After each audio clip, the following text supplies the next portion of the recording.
ये वापस से अगला चुनाव हारने के लिए बहाना बनाया जा रहा है। इनको पता है कि अब इसके बाद ये लोग बिहार का भी विधानसभा का चुनाव हारने वाले हैं, तो उसकी भूमिका तैयार की जा रही है। और ये भूमिका इन्होंने हर बार जब जब चुनाव हारे हैं तब तब नए बहाने तलाशने का काम किया। अभी तक ईवीएम पे ये लोग पूरा ठीकरा फोड़ने का काम करते थे कि भैया ईवीएम फिक्स्ड है, ईवीएम की वजह से हम लोग चुनाव हार रहे हैं। अभी तक ये चलता था। अब वो बहाना पुराना हो गया, तो अब इन्होंने पिछले चुनाव से, महाराष्ट्र वाले चुनाव से अब एक नया बहाना, जिसका इस्तेमाल इन लोगों ने दिल्ली में भी करने का काम किया। अब उस बहाने के तहत ये लोग क्या कह रहे हैं कि फर्जी वोटर तैयार किए जा रहे हैं और जिसकी वजह से हम लोग चुनाव हार रहे हैं। भैया 55 साल तक आप लोग आज़ादी के 70-75 साल के इतिहास में 55 साल तक आप लोग सत्ता में आप लोग रहे। उसके बाद अगर आज देश की जनता आपको नकार रही है तो ज़रूरत है आत्ममंथन करने की, ना कि बहाने तलाशने की, जो कि राहुल जी कर रहे हैं। सिर्फ और सिर्फ बहाना ये लोग तलाशते हैं कि इस वजह से हम लोग चुनाव हारे।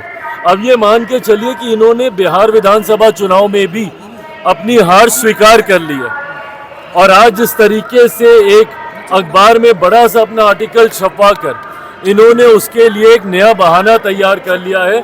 बिहार में अब जब ये चुनाव हारेंगे तो उस पर भी ठीकरा इसी बात का फोड़ा जाएगा कि नए वोटर्स तैयार किए जा रहे हैं। भैया आप एलओपी हैं, आप हिस्सा हैं इस व्यवस्था का। जब चुनाव आयोग को जब चुना जाता है, जब इलेक्शन कमिश्नर को जब चुना जाता है, इन तमाम प्रक्रिया में आपकी भूमिका रहती है। तमाम ऐसी कॉन्स्टिट्यूशनल बॉडीज हैं जिसमें आपकी निर्णायक भूमिका रहती है। उसके बाद आप हर व्यवस्था पर आप सवाल खड़ा करेंगे, तो ज़रूरत है कि आप आत्ममंथन कीजिए।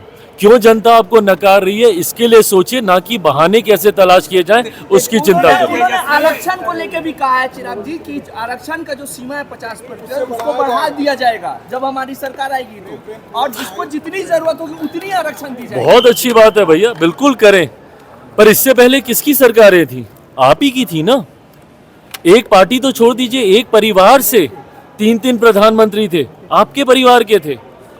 आपके दादाजी थे, परदादा थे, दादी थी, आपके पिताजी थे, सब थे। लंबे समय तक 2014 से पहले 1 दशक तक आप ही के पार्टी की नेतृत्व वाली सरकारें थी। मुझे चिंता इस बात की होती है कि जब आप लोग विपक्ष में जाते हैं आपके स्वर बदल जाते हैं, जब आप सत्ता में आते हैं आपके स्वर बदल जाते हैं।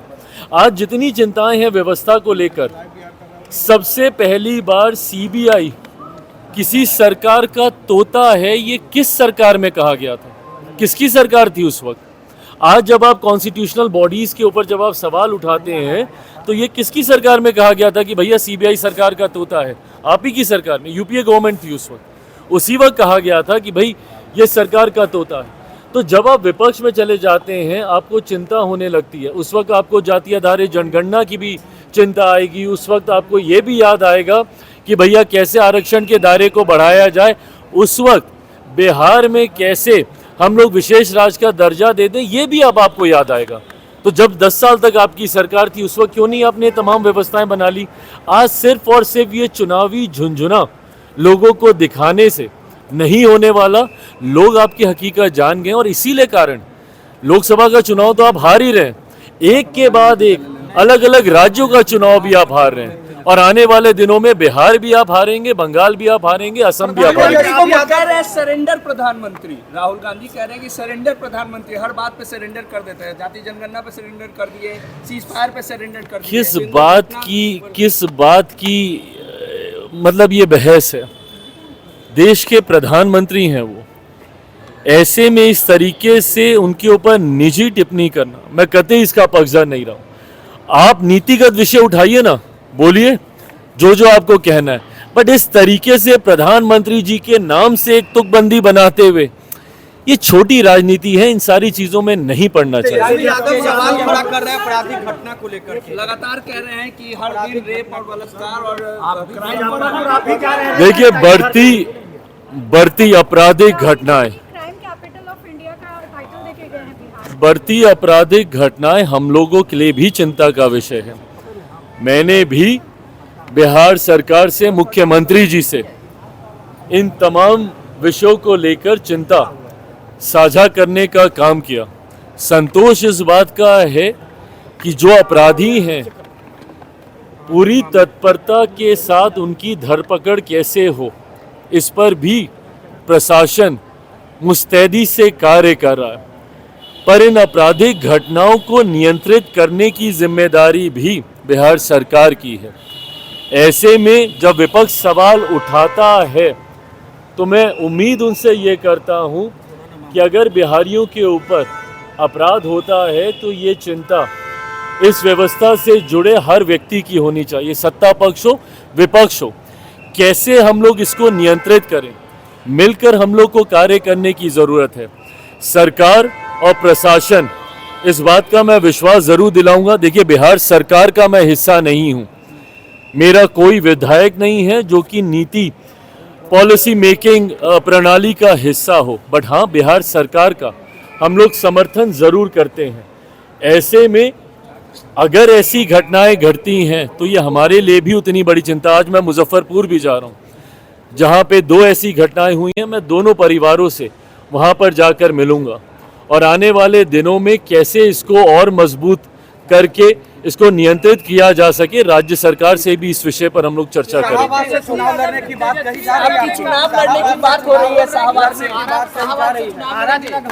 शाहबाद के इलाके में कल लोक जनशक्ति पार्टी रामविलास एक बड़ी सभा का आयोजन करने जा रही है और ये शुरुआत मानिए, इसको कहीं ना कहीं एक शंखनाद मानिए। विधानसभा चुनाव को लेकर बिहार के अलग अलग इलाकों में 5-6 जिलों का इस तरीके से समूह बनाकर परमंडलीय स्तर पर करने की सोच थी, पर हम लोग 5-6 जिलों का समूह बनाकर हम लोग बड़ी सभाएं आयोजित कर रहे हैं, जिसमें पूर्णतः स्थानीय हमारी इकाई की इसमें अहम भूमिका रहेगी, हमारे संगठन की अहम भूमिका रहेगी। इस बार भी कैमूर, रोहतास, आरा, इन तमाम जिलों को, औरंगाबाद, इन जिलों को मिलाकर हम लोग ये बड़ा कार्यक्रम आरा में हम लोग करने जा रहे हैं। इसके बाद अलग अलग कई और 8-10 ऐसी ही बड़ी सभाएं होंगी। मैं कहाँ से विधानसभा का चुनाव लड़ूंगा नहीं लड़ूंगा, जैसा मैंने कहा, ये तमाम विषयों पर चर्चा चल रही है। अंतिम मोहर इस पर पार्लियामेंट्री बोर्ड की तरफ से ही लगेगी, पर जो लोग मेरे विधानसभा के चुनाव लड़ने को लेकर ये भ्रम फैला रहे हैं मेरे ही गठबंधन के भीतर, मैं पुनः इस बात को दोहराता हूं कि अगर मैं विधानसभा का चुनाव लड़ूंगा, उसके पीछे की सोच अपने पार्टी के स्ट्राइक रेट को मजबूत करना होगा, गठबंधन को मजबूती देना होगा। और ये पहली बार ऐसा नहीं है कि मैं ही कुछ ऐसा अनोखा प्रयोग करने जा रहा हूँ। अलग अलग समय पे आपने देखा भारतीय जनता पार्टी, कई बड़े दल भी अपने राष्ट्रीय स्तर के नेताओं को विधानसभा का चुनाव लड़वाते हैं। लोकसभा में भी हम लोगों ने देखा, कैबिनेट मिनिस्टर्स ने अलग अलग समय पे विधानसभा के चुनाव लड़ने का काम किया। उसके पीछे की सोच अपने कार्यकर्ताओं में उत्साह लाने की होती है, गठबंधन और अपनी पार्टी के स्ट्राइक रेट को बेहतर करने की होती है। तो उसी दृष्टि के साथ इस विषय को लेकर चर्चा चल रही है। जो लोग गठबंधन के भीतर दरार डालने की सोच के साथ भ्रमित करते हैं कि भैया मैं आ रहा हूं और मेरी कुर्सी के ऊपर निगाह है, कतई ऐसा नहीं है। कुर्सी भी स्थिर है। इस बात को विश्वास के साथ मानकर रखिए कि विधानसभा चुनाव परिणामों के बाद बिहार में एक बार फिर से मुख्यमंत्री नीतीश कुमार जी के नेतृत्व में हर बार से ज्यादा मजबूत सरकार विधानसभा में बनने जा रही है, इसमें कहीं कोई संदेह नहीं।